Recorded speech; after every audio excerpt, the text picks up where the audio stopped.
Hello, my name's Christopher Joll, and I'm the Regimental Historian of the Household Cavalry.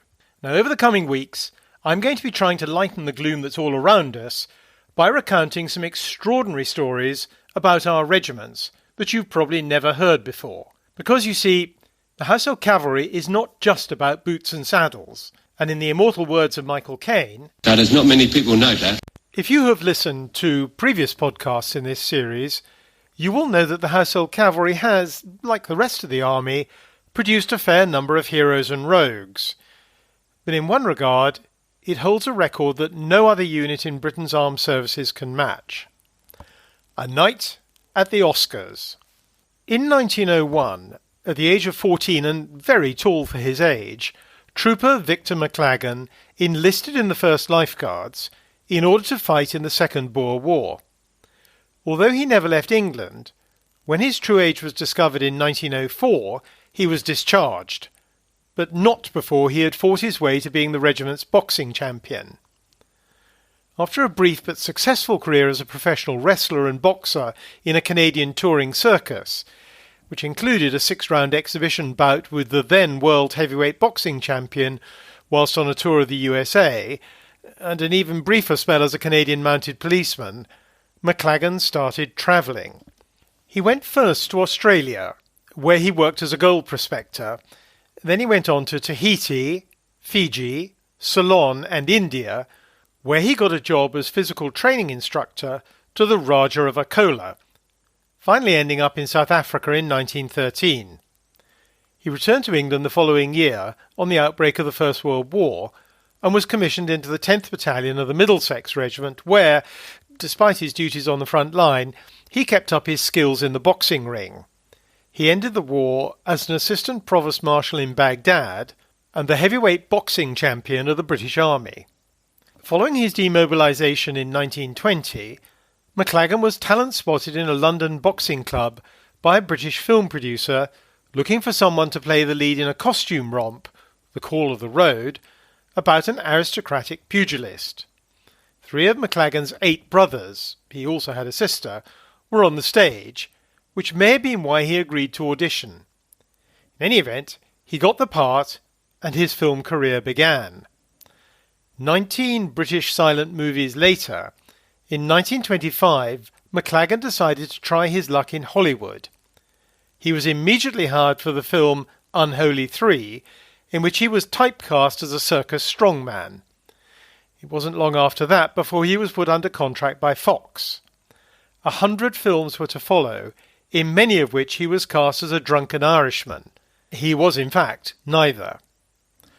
Although now largely forgotten by all but Hollywood film buffs, the 3 times married McLaggen, who in 1933 took American citizenship, is the first, and to date the only lifeguard, to have been awarded an Oscar for Best Actor in a Leading Role, for his performance in the 1935 film The Informer. He also has a star on the Hollywood Walk of Fame. Possibly better remembered is the ex-Blue and Welshman Trooper Ray Milland. Born in 1907, Milland, whose birth name was Alfred Reginald Jones, joined the Royal Horse Guards in 1925, becoming an accomplished marksman. However, following a walkout with the American actress Estelle Brody, who told him that with his good looks he should be in films, not in the Household Cavalry, in 1928 he bought himself out of the army. He may have been encouraged to do this by the fact that his name was Mud in the Blues, following an incident during the escort for the state visit of the King of Afghanistan. Milland, still at this point called Jones, was drunk on parade, and during the escort lost control of his horse, which bolted. In his own words, "I went right through the mounted band. The drum horse, who was at least 19 years old, ended up in the Queen Victoria Memorial Fountain, and I finished up in Buckingham Palace courtyard, alone and without a friend in the world." This incident resulted in him being confined to barracks for 3 weeks. The following year, Jones got an uncredited part as an extra in the British silent film Piccadilly. Like Victor McLaggen, whose career took off because of his boxing abilities, Jones's first break came in 1929 when his skills with a rifle got him a part in The Informer. Whilst on the set, he was asked to take a test for a role in The Flying Scotsman, which was being shot on an adjacent stage. The test was successful. He changed his name to Milland and never looked back. After completing 4 films in which he had an acting role, and believing that he was being hired because of his handsome face rather than his stagecraft, Milland joined a theatrical touring company, taking the second lead in The Woman in Room 13. During one performance of the play, he tripped on a piece of stage carpeting and ended up in the orchestra pit. Then, in the final act, accidentally spat his false teeth into a copper bowl. The resulting clang brought the house down. After just 5 weeks touring with The Woman in Room 13, Milland left the play, confident that he had mastered his craft sufficiently for Hollywood.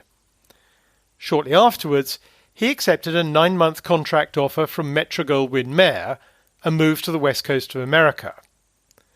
Although his acting was strongly criticised in front of the whole crew by the director of his first Hollywood film, Son of India, within 7 years, and with a period without work in 1932 during which he returned to England, he had become a leading man. Milland's first film in a starring role was Bulldog Drummond Escapes, in which he played the eponymous stiff-upper-lipped hero. The screenplay was based on the book by Sapper, alternatively known as H.C. McNeill, who'd modelled his main character on his friend Gerald Fairley of the Scots Guards. Despite its success, in the films that followed, Milland only twice more played an officer, one of whom was an American pilot, and the other a Hungarian hussar in Hotel Imperial, a film set in 1917 on the Russo-Austrian frontier. In this role, as Lieutenant Namassi, Milland had to lead a cavalry charge against the Russians. The scene required Milland at some point to jump from his horse. As a former Household Cavalryman, albeit one with a checkered record as a jockey, Milland refused the offer of a stunt double. This decision very nearly ended in disaster when, during shooting, his saddle slipped whilst he was galloping towards the enemy, and he was catapulted off his horse into a pile of masonry rubble. Milland was unconscious for 24 hours and in hospital for weeks, recovering from broken bones and skin lacerations. Unaffected by this accident, Milland's Hollywood career continued to prosper and climaxed with the Best Actor Oscar for his performance in Billy Wilder's The Lost Weekend.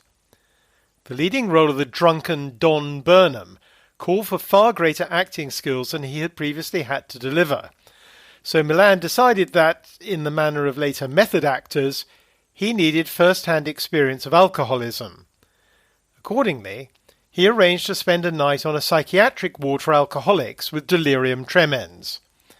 He left the hospital, severely shaken by the experience, at 3 o'clock in the morning. In the event, so convincing was his Oscar-winning performance that he was for a long time afterwards dogged by erroneous rumours that he was indeed an alcoholic. One of Milland's last films as an actor, before he turned to directing, was Alfred Hitchcock's 1954 Dial M for Murder, in which he starred alongside Grace Kelly, who 2 years later would become Her Serene Highness Princess Grace of Monaco. Hedda Hopper, the scurrilous Hollywood gossip columnist, alleged that the handsome Milland and the beautiful Kelly had had an affair during filming, something which they both denied. Whether or not the story is true, Milland did play opposite some of the most beautiful stars in Hollywood, including Lana Turner, Marlene Dietrich, Ginger Rogers, Jane Wyman, Loretta Young, and Veronica Lake. Given that some of these ladies lacked a spotless reputation when it came to amorous affairs with their co-stars, it's remarkable that Milland remained married for 54 years to his first and only wife. This is surely a record in Hollywood, not to mention the blues. Next week, I'm going to be talking about eccentric household cavalrymen, some of whom should never have been let loose on the public.